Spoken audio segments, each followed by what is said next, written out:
ஐயங்கனி தமிழ் வித்தியாலயத்தில் நேற்று இடம்பெற்ற நிகழ்வு ஒன்றில் கலந்து கொண்ட கிழக்கு மாகாண விவசாயத்துறை அமைச்சர் துரைராஜசிங்கம் இவ்வாறான கருத்தினை வெளியிட்டார்.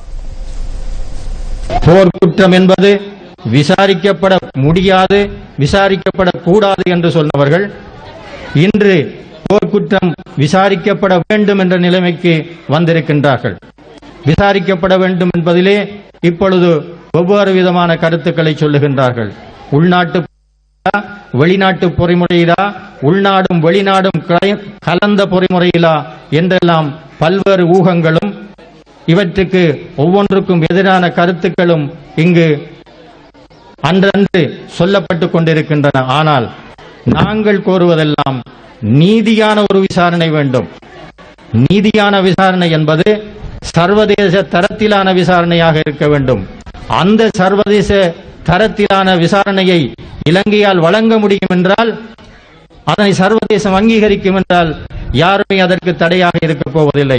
ஆகவே சர்வதேச தரத்திலான ஒரு விசாரணை ஒன்று எங்கு நடைபெற வேண்டும் என்பதிலே தமிழ் தேசிய கூட்டமைப்பு மிகவும் உறுதியாக இருக்கிறது. மாகாணங்களின் அபிவிருத்திக்கு நிதி ஒதுக்குவது தொடர்பிலும் கிழக்கு மாகாண விவசாய அமைச்சர் கருத்து தெரிவித்தார். மாகாணங்களுக்கு நிதி அதிகூடுதலாக வழங்கப்பட வேண்டும்.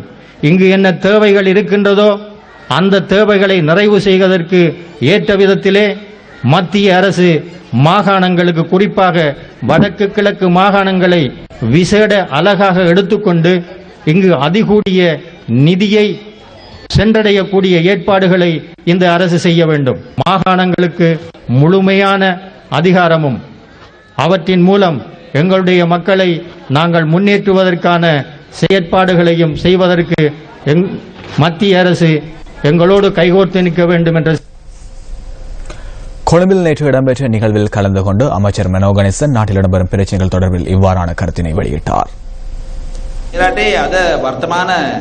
நாட்டில் காணப்படும் தேசிய பிரச்சினை தற்போது சர்வதேசம் வரை கொண்டு செல்லப்பட்டுள்ளமை யாவரும் அறிந்தது.